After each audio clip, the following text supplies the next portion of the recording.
Leksjon 1. Kan jeg forlate jobben tidlig i dag? Kan jeg forlate jobben tidlig i dag? Hvorfor vil du dra tidlig? Jeg har legetime i ettermiddag.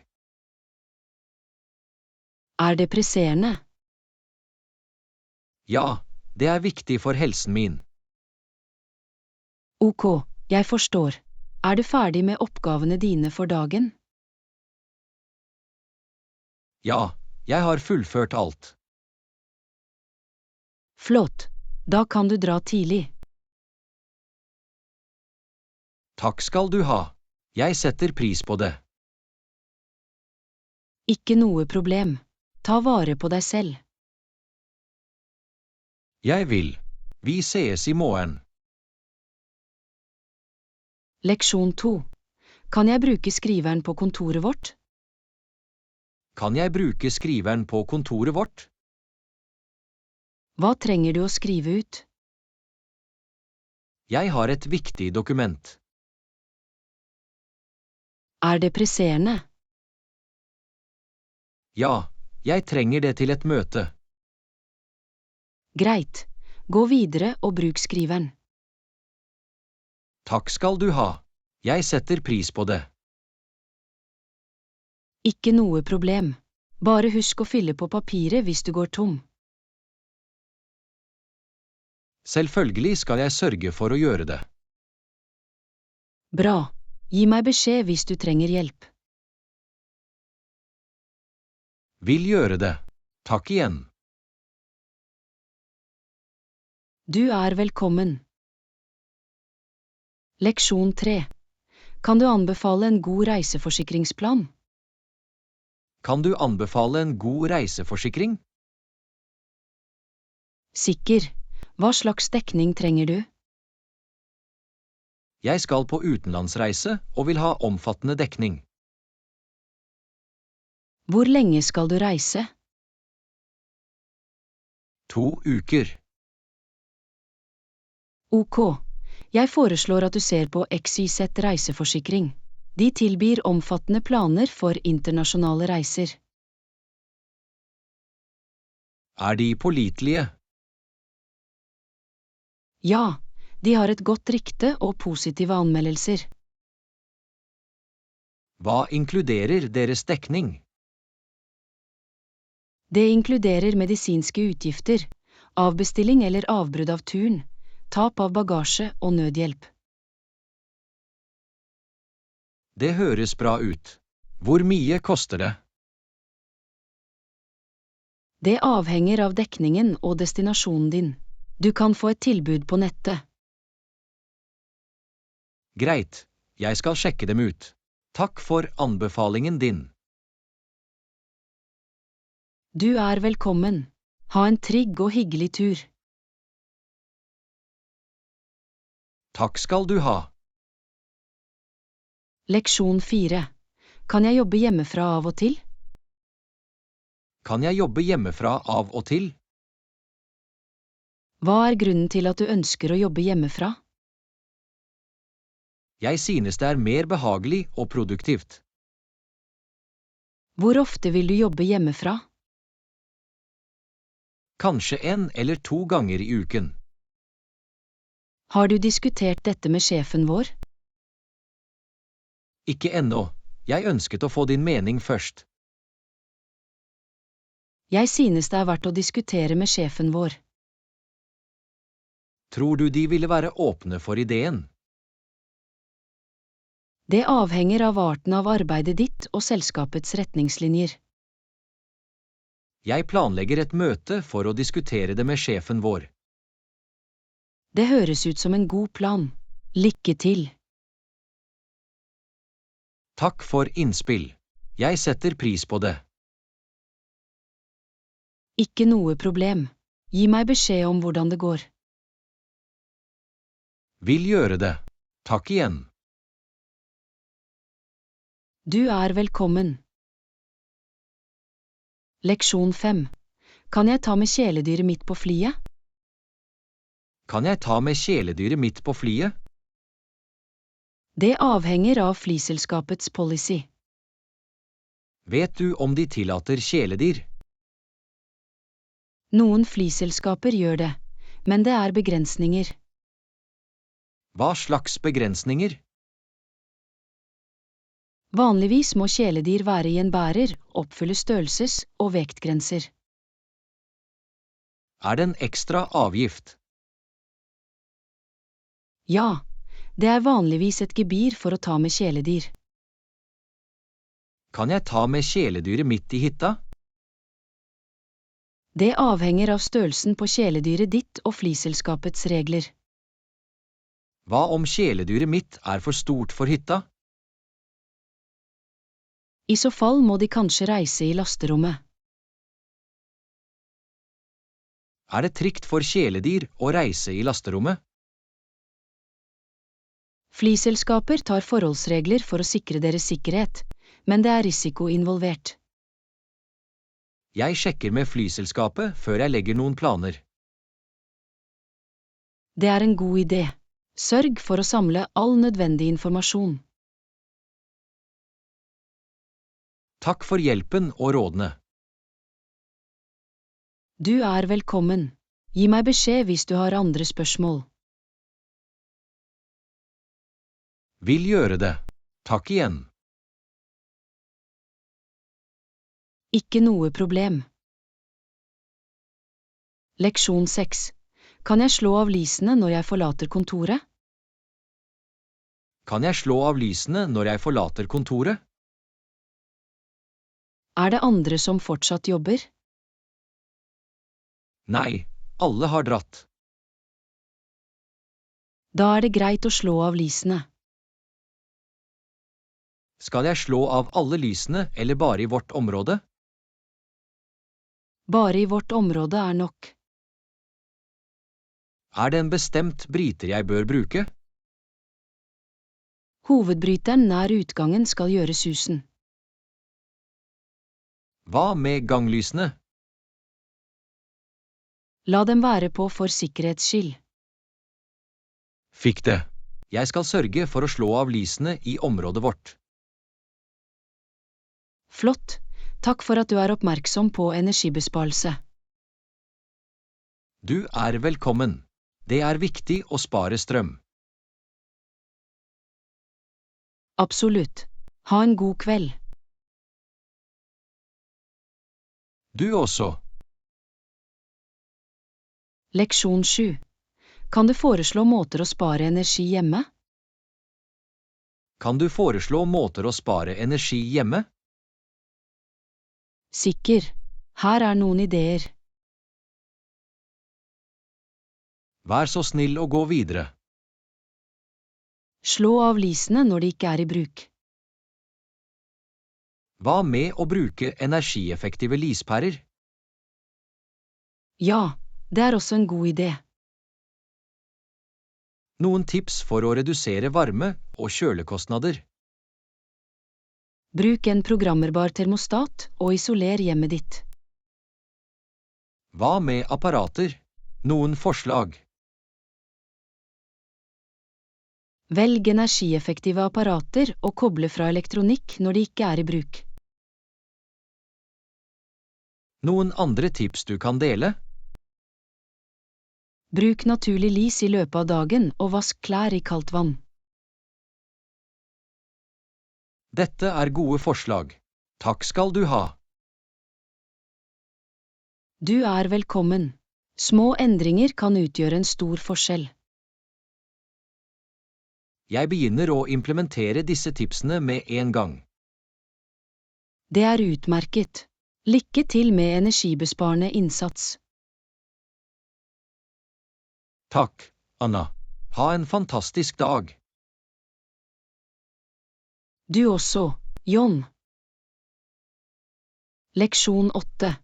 Kan jeg bruke firmabilen til et personlig ærend? Kan jeg bruke firmabilen til et personlig ærend? Hva slags personlig ærend trenger du å kjøre? Jeg må hente noen dagligvarer. Er det en nødsituasjon, eller kan det vente? Det kan vente, men det vil være praktisk å bruke firmabilen. Har du sjekket selskapets policy om personlig bruk av bilen? Ikke ennå. Jeg ønsket å få din mening først. Jeg tror det er best å følge retningslinjene og bare bruke bilen til forretningsformål. Jeg forstår. Jeg skal gjøre alternative ordninger. Det er en god idé. Det er viktig å respektere selskapets retningslinjer. Takk for veiledningen. Ikke noe problem. Gi meg beskjed hvis du trenger hjelp. Vil gjøre det. Takk igjen. Du er velkommen. Leksjon 9.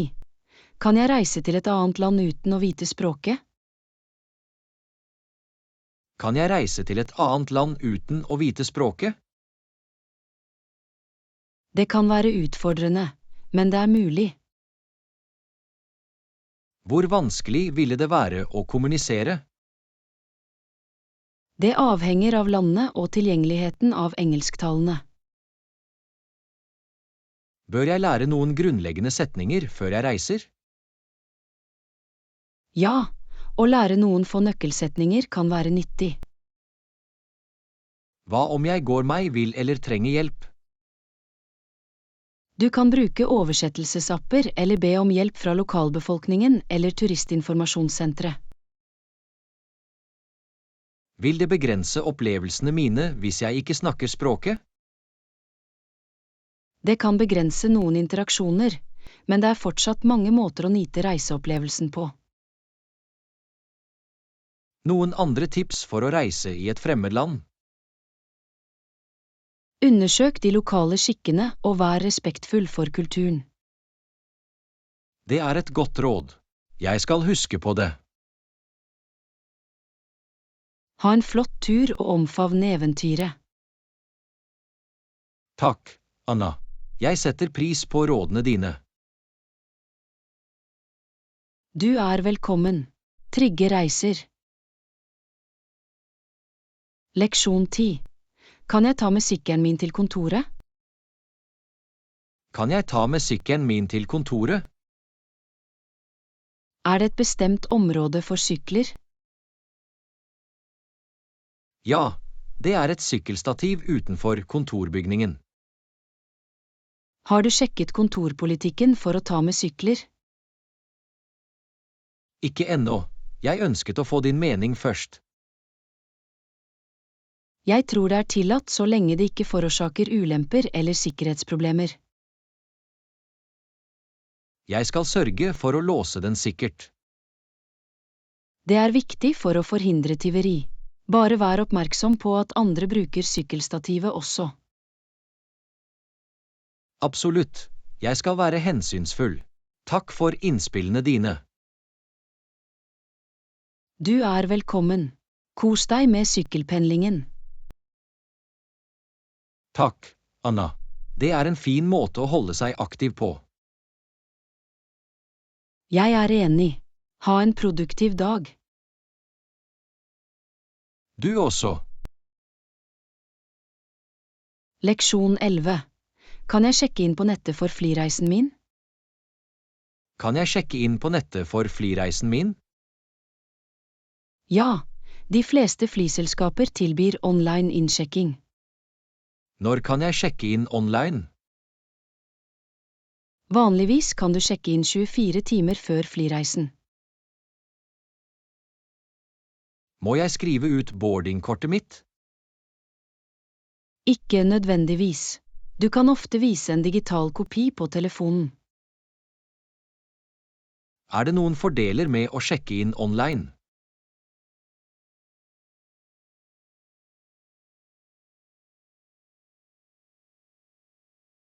Can I check in online if I have baggage to check? Yes, you can usually check in online even if you have checked baggage. Is it necessary to arrive at the airport early if I've checked in online? It's still recommended to arrive early to allow time for security and other procedures. All right, I'll check in online for my flight.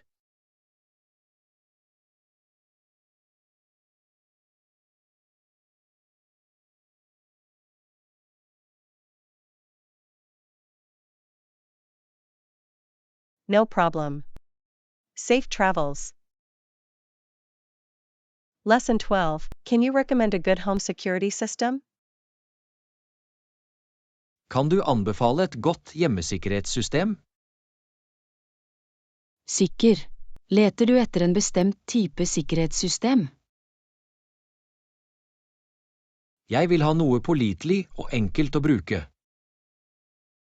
Har du vurdert et trådløst sikkerhetssystem? Det høres praktisk ut. Er det noen spesifikke merker du anbefaler? ADT og Ring er populære og pålitelige merker. Hvilke funksjoner bør jeg se etter i et hjemmesikkerhetssystem?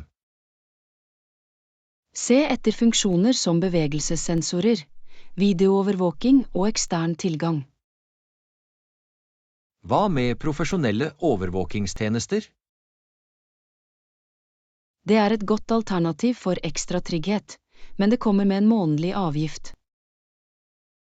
Hva med installasjon? Kan jeg gjøre det selv? Mange trådløse systemer er designet for DI-installasjon. Det er flott. Jeg skal se på ADT og ringsystemer. Takk for anbefalingen din. Du er velkommen. Hold deg trygg og sikker. Takk, Anna. Ha en fantastisk dag. Du også, John. Leksjon 13. Kan jeg ta med min egen lunsj til kontoret? Kan jeg ta med egen lunsj til kontoret? Ja, du kan ta med din egen lunsj. Er det et bestemt område å spise? Vi har et pauserom hvor du kan spise lunsj. Er det noen begrensninger på hvilke typer mat jeg kan ta med? Det er best å unngå sterkt luktende mat av hensyn til andre. Bør jeg ta med egne redskaper og konteinere? Ja, det er lurt å ta med egne gjenbrukbare redskaper og beholdere. Kan jeg bruke kontorkjøleskapet til å lagre lunsjen min? Ja, du kan bruke kjøleskapet, men sørg for å merke maten. Hva med å varme opp lunsjen min på kontoret? Vi har en mikrobølgeovn tilgjengelig for alle å bruke. Det er praktisk. Takk for informasjonen. Du er velkommen. Kos deg med hjemmelaget lunsj. Takk, Anna. Det er sunnere og kostnadseffektivt. Jeg er enig. Ha en produktiv dag. Du også. Leksjon 14. Kan du bestille en flytur for meg? Kan du bestille en flytur for meg? Nei, jeg kan ikke bestille flyreiser direkte. Kan du hjelpe meg med å finne flyalternativer da? Ja, jeg kan hjelpe deg med det. Hvilken informasjon trenger du fra meg? Jeg trenger avgangs- og destinasjonsflyplassene dine, reisedatoer og eventuelle spesifikke preferanser. Jeg vil fly fra New York til Los Angeles neste uke. Greit, jeg skal søke etter flyreiser med avgang fra New York til Los Angeles neste uke. Er det noen spesifikke flyselskaper du anbefaler? Det avhenger av dine preferanser og budsjett. Jeg kan tilby noen populære alternativer. Det ville være nyttig. Takk for hjelpen. Du er velkommen. La meg finne de beste flyalternativene for deg. Ta deg god tid. Jeg setter pris på hjelpen din. Jeg kommer snart tilbake til deg med alternativene. Leksjon 15. Kan jeg male veggene i leiligheten min? Kan jeg male veggene i leiligheten min? Det avhenger av leieavtalen din. Er det en spesifikk policy angående maleri? Noen utleiere tillater det med tillatelse, mens andre ikke gjør det. Bør jeg spørre utleier om tillatelse? Ja, det er best å sjekke med utleier før du gjør noen endringer. Hva om jeg vil tilpasse rommet mitt? Du kan vurdere midlertidige alternativer som flyttbart tape eller veggdekaler. Er det noen begrensninger på farger eller utførelser?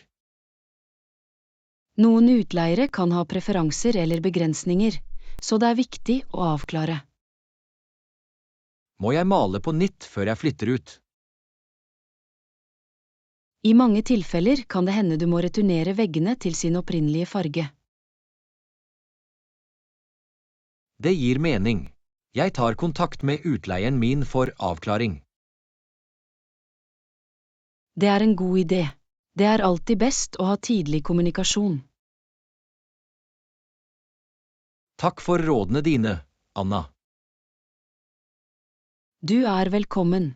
Jeg håper du kan få leiligheten din til å føles som hjemme. Meg også.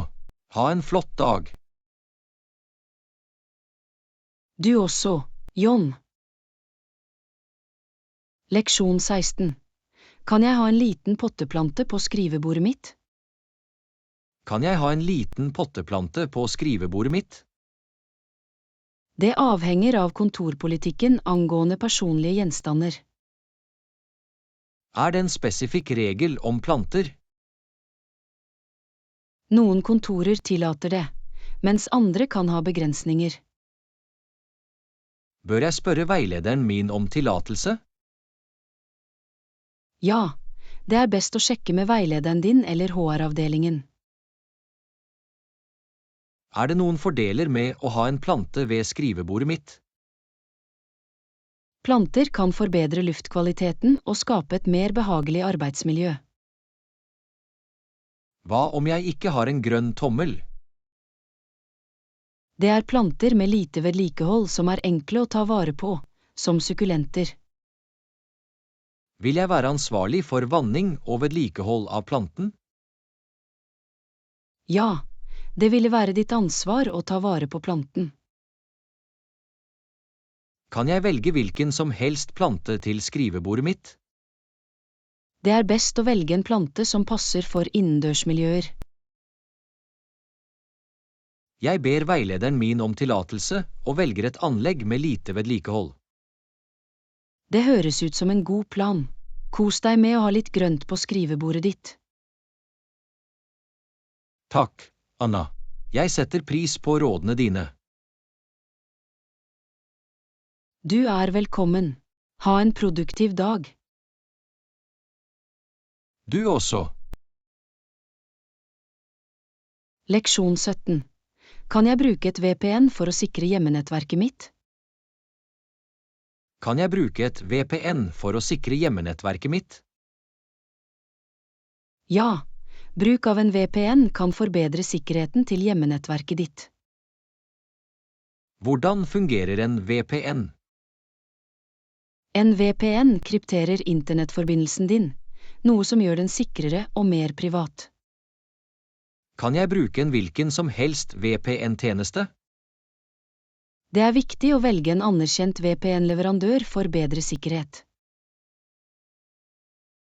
Vil bruk av VPN redusere internetthastigheten min?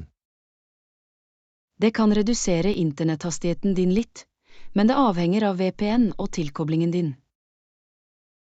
Er det noen spesifikke innstillinger jeg må konfigurere? Du må installere VPN-programvaren, appen og følge installasjonsinstruksjonene. Kan jeg bruke en VPN på alle enhetene mine? De fleste VPN-leverandører tilbyr apper som er kompatible med forskjellige enheter. Vil en VPN beskytte alle mine aktiviteter på nettet? En VPN kan kryptere internettrafikken din, og gir beskyttelse for de fleste online-aktiviteter. Er det noen ulemper med å bruke en VPN? Noen nettsteder eller tjenester kan blokkere VPN-tilkoblinger, og det kan være abonnementskostnader. Jeg skal se på anerkjente VPN-leverandører for hjemmenettverket mitt. Det er en god idé. Hold deg trygg og sikker. Takk, Anna. Jeg setter pris på veiledningen din. Du er velkommen. Ha en flott dag. Du også. Leksjon 18. Kan jeg la den bærbare datamaskinen lade over natten? Kan jeg la den bærbare datamaskinen lade over natten? Det er generelt trygt å la den bærbare datamaskinen lade over natten. Er det noen risiko involvert? Det er minimal risiko for overlading, men de fleste bærbare datamaskiner har innebygde sikkerhetstiltak. Kan det å la den være koblet til påvirke batteriets levetid? Kontinuerlig lading kan redusere batteriets totale levetid litt. Skal jeg koble fra den når den er fulladet? Det anbefales å koble fra støpselet når det når 100% for å forhindre overlading. Kan jeg bruke min bærbare datamaskin mens den er koblet til? Ja, du kan bruke den bærbare datamaskinen mens den lads uten problemer. Er det bedre å bruke en overspenningsvern? Bruk av en overspenningsvern kan gi ekstra beskyttelse for den bærbare datamaskinen. Hva om jeg trenger å la den lade i en lengre periode? Hvis du trenger å la den lade i lang tid, må du koble fra og lade batteriet med jevne mellomrom. Jeg vil være oppmerksom på hvordan jeg lader den bærbare datamaskinen min. Takk for rådene. Du er velkommen. Ta vare på den bærbare datamaskinen din og nyt å bruke den. Takk, Anna. Ha en fantastisk dag. Leksjon 19. Kan jeg bruke et offentlig Wi-Fi-nettverk trygt? Kan jeg bruke et offentlig Wi-Fi-nettverk trygt? Offentlige Wi-Fi-nettverk kan være risikabelt, men det er forholdsregler du kan ta.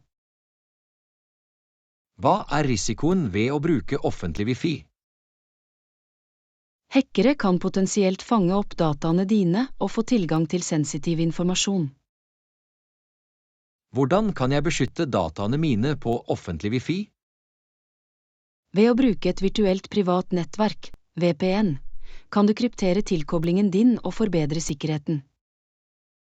Er det noen andre forholdsregler jeg bør ta? Unngå tilgang til sensitiv informasjon eller foreta økonomiske transaksjoner på offentlig Wi-Fi. Kan jeg stole på alle offentlige Wi-Fi-nettverk? Det er best å bruke pålitelige nettverk fra anerkjente virksomheter.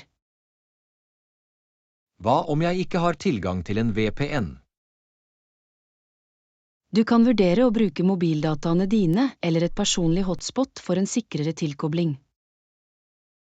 Er det noen tegn på et usikkert Wi-Fi-nettverk? Hvis nettverksnavnet ser mistenkelig ut eller ikke har noe passord, er det best å unngå det.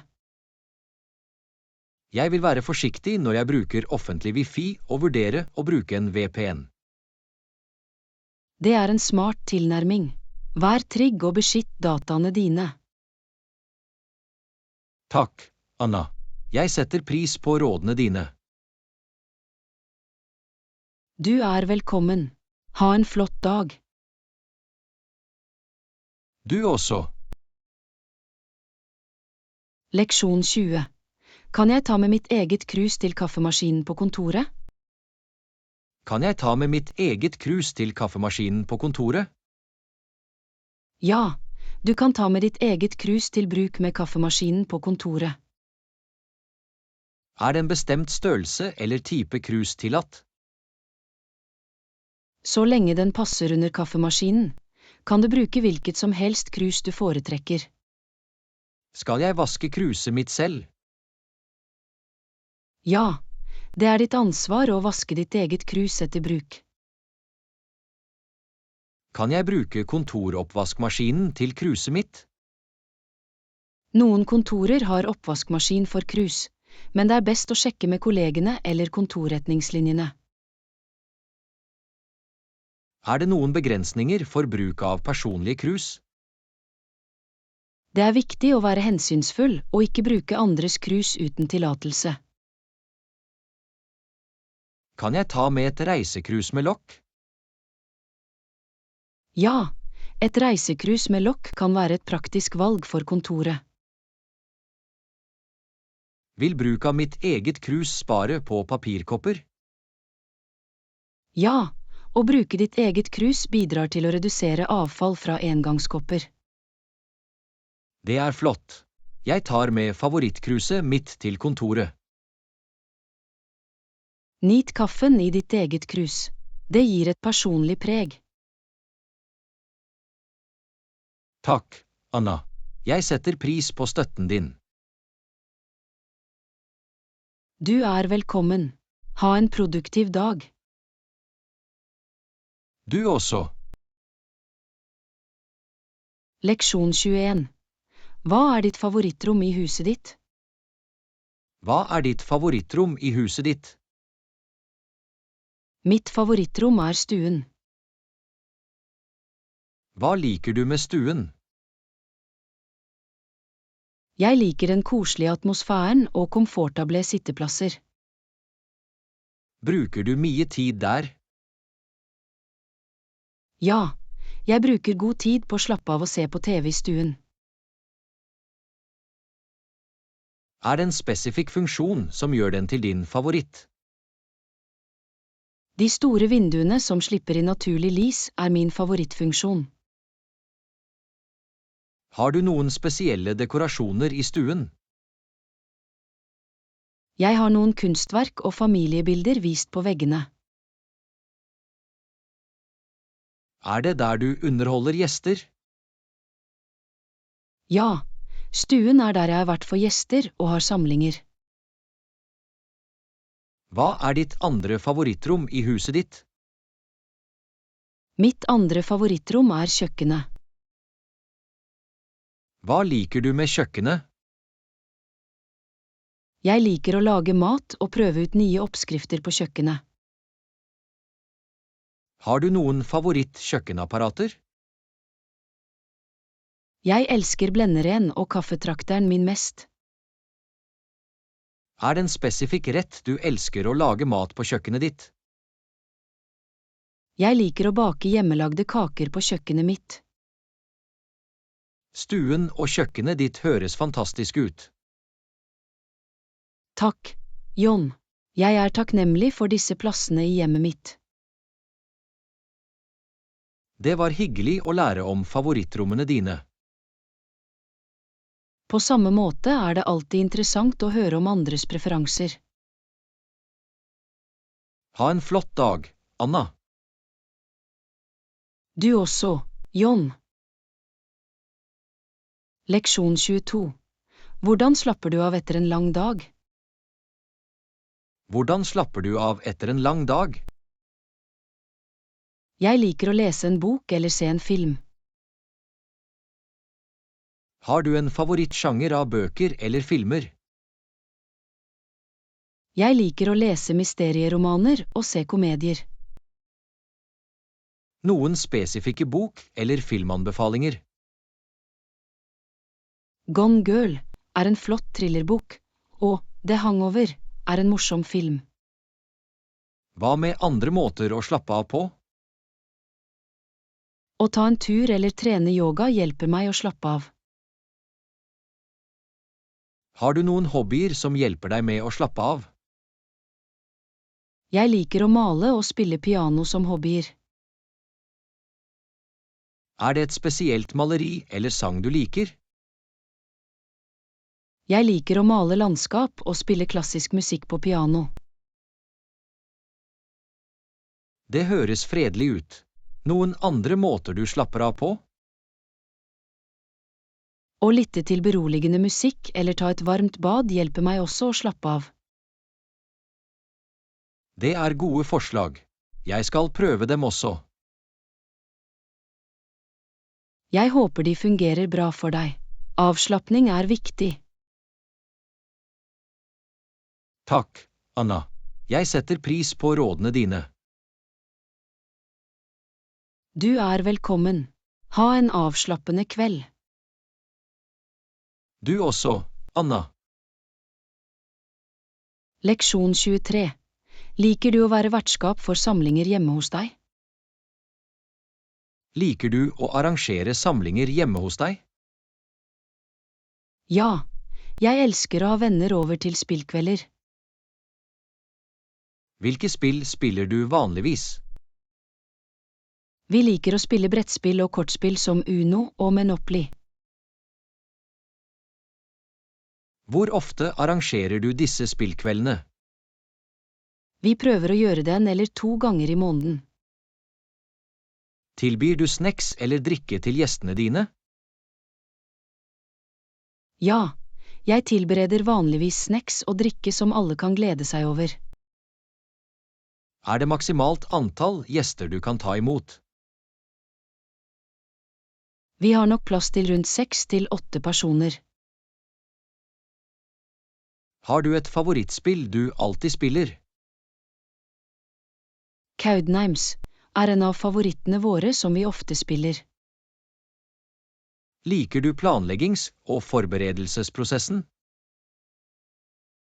Ja, jeg synes det er morsomt å planlegge og forberede meg på disse samlingene. Hvordan skaper du en innbydende atmosfære? Jeg sørger for at plassen er ren og koselig med litt bakgrunnsmusikk. Har du andre aktiviteter i tillegg til å spille spill? Noen ganger ser vi også filmer eller har karaokeøkter. Det høres ut som mye moro. Jeg burde bli med på en av spillkveldene dine en dag. Det ville vært flott. Du er alltid velkommen til å bli med oss. Takk, Anna. Jeg setter pris på invitasjonen. Du er velkommen. Ser frem til det. Ha en fantastisk dag.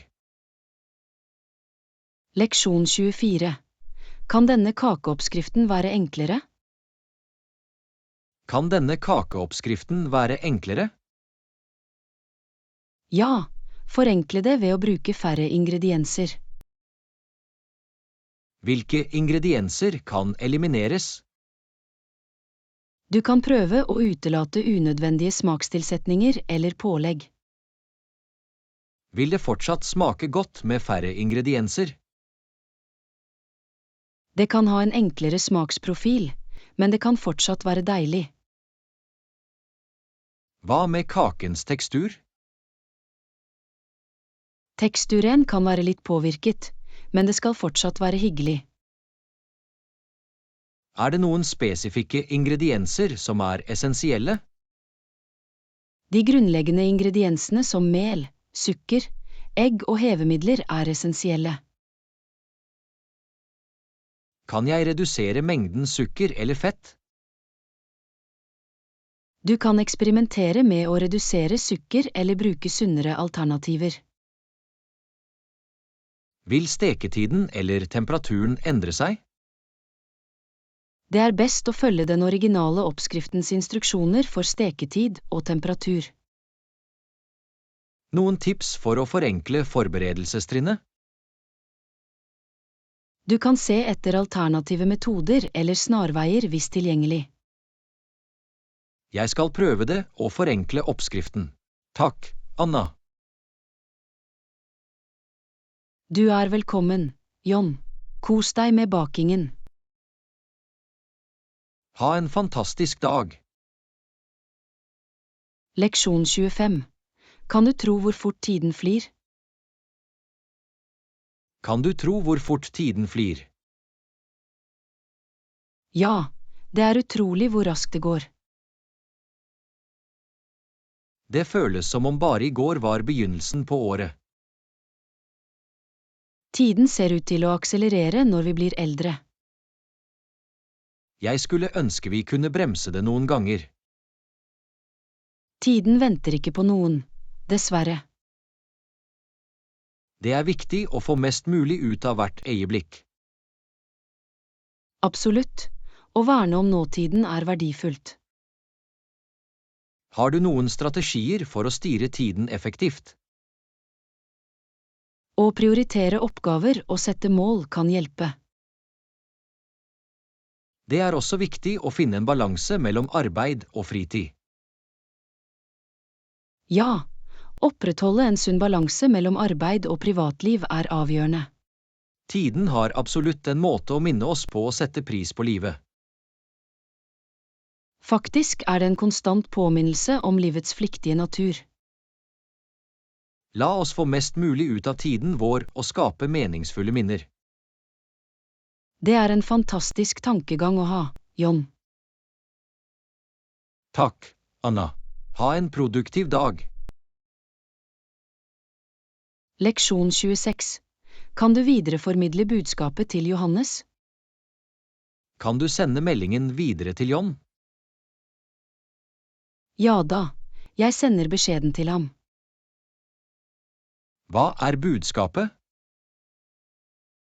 Noen ringte og vil snakke med deg. Etterlot de et navn eller noen detaljer? De la ikke igjen et navn, men sa at det er viktig. Kan du fortelle dem at jeg ringer dem tilbake? Selvfølgelig skal jeg informere dem om at du ringer tilbake. Takk, Anna. Jeg setter pris på hjelpen din. Du er velkommen, John. Glad for å hjelpe. Ha en flott dag. Leksjon 27. Hvordan gjør du arbeidsområdet ditt komfortabelt? Hvordan gjør du arbeidsområdet ditt komfortabelt? Jeg har en putestol og god belysning for arbeidsområdet mitt. Hva slags putestol har du? Jeg har en ergonomisk stol med polstret polstring. Gir det god støtte for ryggen din? Ja, det bidrar til å opprettholde god holdning og reduserer ubehag. Hva med belysningen i arbeidsområdet ditt? Jeg har en bordlampe som gir sterkt, justerbart lys. Er naturlig lys viktig for deg? Ja, jeg prøver å plassere arbeidsområdet mitt i nærheten av et vindu for naturlig lys. Noen andre elementer som bidrar til din komfort? Jeg har en liten plante og noen personlige ting for å skape en hyggelig atmosfære. Har du noen tips for å sette opp et komfortabelt arbeidsområde? Prioriter ergonomi. Sørg for god belysning og legg til personlige detaljer. Jeg vil vurdere disse tipsene for mitt eget arbeidsområde. Takk, Anna. Du er velkommen, John. Jeg håper de hjelper deg med å skape et komfortabelt rom. Ha en produktiv dag. Leksjon 28. Hva er din foretrukne måte å holde deg underholdt hjemme? Hva er din foretrukne måte å holde seg underholdt hjemme? Jeg liker å spille videospill på fritiden. Hvilken type videospill liker du? Jeg liker en rekke sjangre, inkludert action, eventyr og puslespill. Har du et favorittspill? The Legend of Zelda, Breath of the Wild, er en av mine favoritter. Spiller du på en konsoll eller en datamaskin?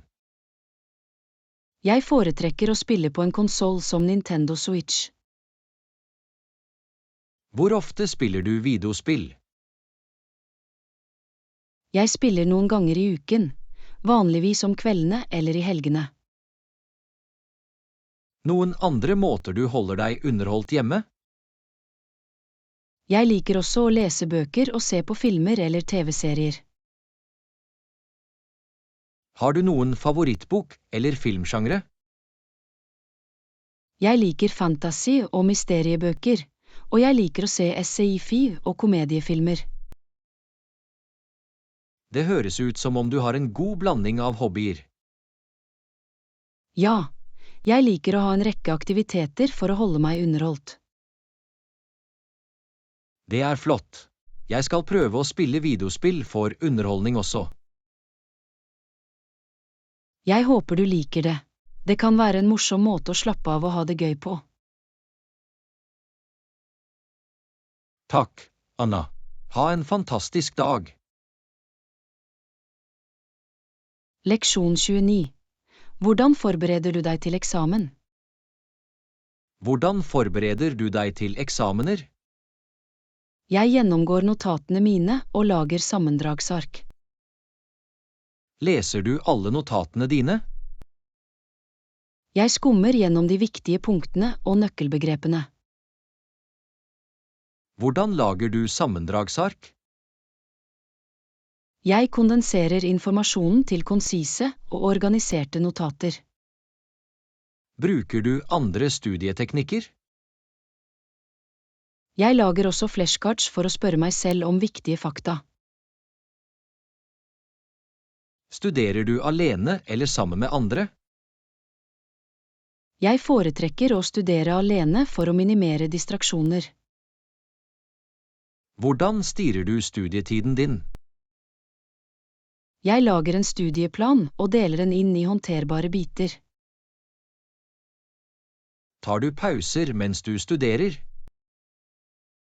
Ja, jeg tar korte pauser for å hvile og lade opp tankene mine. Noen tips for å holde fokus under studietiden? Jeg synes det er nyttig å eliminere distraksjoner og finne et rolig miljø. Hva med å gjennomgå nærmere eksamensdatoen? Jeg tildeler tid til siste liten revisjons- og praksisprøver. Spiller en god natts søvn en rolle i forberedelsene dine? Ja, å få nok søvn hjelper meg å beholde informasjon bedre. Takk, Anna. Jeg skal prøve å implementere noen av studieteknikkene dine. Du er velkommen, John. Lykke til med eksamene dine. Ha en vellykket dag. Du også, John. Studer godt. Leksjon 30. Er du involvert i noen skoleklubber? Er du involvert i noen skoleklubber? Ja, jeg er en del av kunstklubben. Hva slags aktiviteter gjør kunstklubben? Vi arrangerer kunstverksteder og utstillinger. Har du noen spesielle roller i klubben?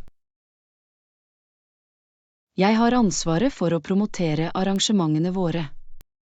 Hvor ofte møtes kunstklubben? Vi møtes en gang i uken etter skoletid. Er det noen andre klubber du er interessert i å bli med i? Jeg vurderer å bli med i fotoklubben. Hva tiltrekker deg til fotoklubben? Jeg liker å fange øyeblikk og utforske forskjellige perspektiver. Er det noen andre klubber du er nysgjerrig på? Jeg er også interessert i miljøklubben og debattklubben. Det er flott at du utforsker forskjellige alternativer. Ja, jeg vil utvide horisonten og prøve nye ting. Lykke til med dine nåværende og fremtidige klubbaktiviteter. Takk, John. Jeg er spent på å være en del av disse klubbene. Ha en fantastisk dag. Du også, John. Ta vare på.